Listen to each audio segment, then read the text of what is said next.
You have to see what Marvel Snap's newest cards can do. The season pass is Weapon X. Weapon X looks small, but he packs a punch. His ability at 2/2 is to get bigger every time one of your cards is destroyed. But that ability scales with how many cards have been destroyed. If you've blown up 3 cards, well, he's gotten +3 from that. If you've blown up 6 cards, he's gotten +9. And if you blow up 9 cards, he's gotten +18.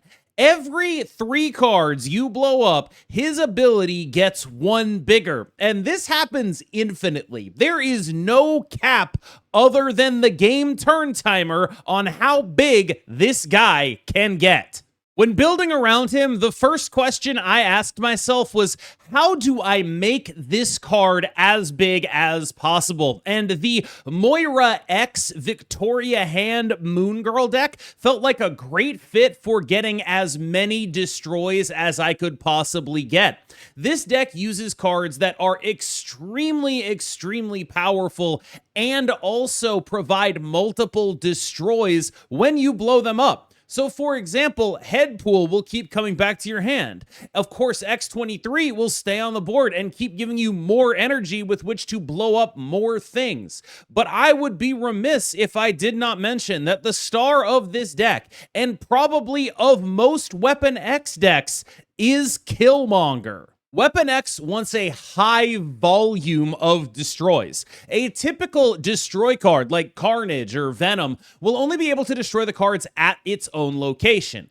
Killmonger allows you to destroy your cards all across the board, giving you value and also more procs on Weapon X. The more procs on Weapon X you get, the happier you are about how you are investing in this new and fascinating card.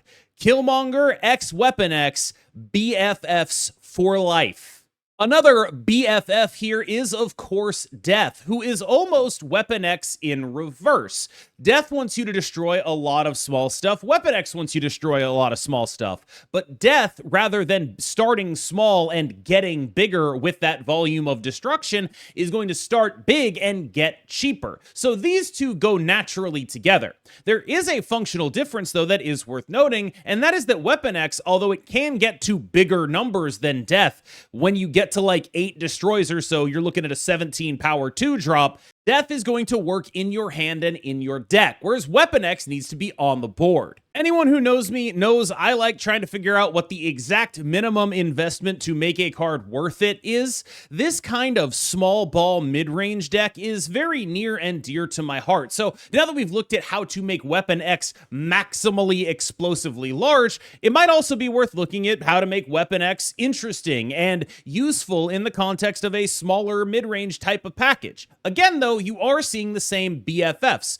Killmonger and Death, a Squirrel Girl maybe to enable, and the question then becomes, am I willing to make that sacrifice of playing something like a Squirrel Girl in order to enable the rest of what this deck is doing? Another card that actually seems pretty interesting with Weapon X is, of course, Luna Snow. Now, Weapon X only scales off of your destroyed cards, which means you are going to want to invest pretty heavily in making sure you have other things that you can blow up. That's what the Squirrel Girl is doing here, but it's also what Luna Snow is doing, because that is an ice cube that is going to blow up. In this case, I felt like Weapon X was a little bit small ball, even for a small ball deck. What I'm really feeling when I play with this card is that it needs to be invested in a meaningful way if you want to get the payoff. This is the card you build around, not necessarily just a throw-in that goes in a package with a couple of other things, because you need the ability to destroy a bunch of stuff. I don't want to bury the lead here, but yeah, the normal destroy deck also a pretty good home for Weapon X. I realize that might not be a surprise to a lot of people. This is an additional power point to a deck that is already very strong. What Destroy does extremely well is scale multiple ways at all times. Weapon X is effectively, in this list, a sort of secondary Death, or arguably Death could be a secondary Weapon X, and I think this one is really important, a scaler that you get down early that isn't just Deadpool. What Weapon X does in this deck is make you have more draws where you're doing something that is really, really, really advanced in terms of the volume of cards you're playing. It pays you off for doing what you already want to do. And unlike Deadpool, this is a card that you can just dump on the board and let sit there while you invest in other things happening. What I found impressive about Weapon X is that Destroy often struggles to get to its own ceiling. In other words, if you don't draw Deadpool early, there aren't a lot of good replacements for that power. Yes, you have X-23 that lets you start going boom, but that's not really replacing the power that Deadpool gives you. This is as close as we have to something that actually lets you access something close to your ceiling. By giving you more rewards for blowing more of your stuff up, you just end up with a 211, a 214, a 217, as you are, depending on how your opening hands go, stacking up destroys and allowing yourself to access more of the power of this deck. Without this card, a lot of the time, you'll be spinning your wheels, just doing Headpool and Moira things, looping that forever and seeing what happens. This card allows you to get additional payoff for doing that, and this is actually kind of interesting, doesn't clog you up as you're doing that, unlike Deadpool, which does actually have to come back to your hand, which means sometimes you lose it when you do Moira stuff. This card felt like a fairly potent addition to an already potent list. But that's not all. On the Super Premium Season Pass, we have Adamantium Infusion. This is a card that represents Wolverine's transformation from bone to adamantium done in the Weapon Plus project. Now, this card revives a destroyed card. Not just any destroyed card, your strongest destroyed card, and brings it back with double the power. As a 4-cost skill, it is a little bit clunky. There are only a few spaces where it makes a ton of sense, but one of those spaces where it makes a ton of sense is Nimrod. If you are able to make sure a Nimrod goes away, you can use this card to effectively serve as multiple Nimrods on the final turn of the game. That's not exactly an expected way to play, but it is something that is quite powerful. For example, consider playing Kid Omega on turn 2, and then a Shuri Nimrod on turn 5. That, being destroyed by the Kid Omega, sends 12 power to other lanes. Then on the final turn of the game, you Adamantium Infusion and destroy the Adamantium Infusioned 24 power Nimrod along with the 12 power Nimrod in whatever lane you choose. That is a ridiculously powerful final turn of the game.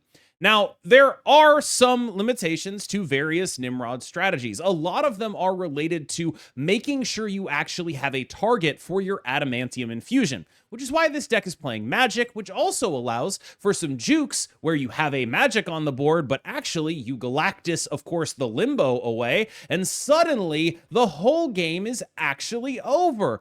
Oh no! Another space you could be trying Adamantium Infusion is in one of the lists that really just cares a lot about multiple revive mechanics. I really like this list that was made by a player called Jet, and it is a very unique Phoenix Force list that I think Adamantium Infusion could be an interesting try in. But of course, this might not be what the final form looks like. This is also a card that almost explicitly cries out for, oh no, you know what I need to do? I need to play Black Panther with this. But before you start thinking about Black Panther, I do want you to consider another 5-drop, and that is Zombie Giant Man. Now, if I understand how this works correctly, Zombie Giant Man gains the power of the zombie effect. If you are able to kill him off, then he will come back, do his effect again, but have doubled power before he does his effect again. In other words, he's going to be like 30 power. He's going to be enormous. This is going to be the biggest guy ever.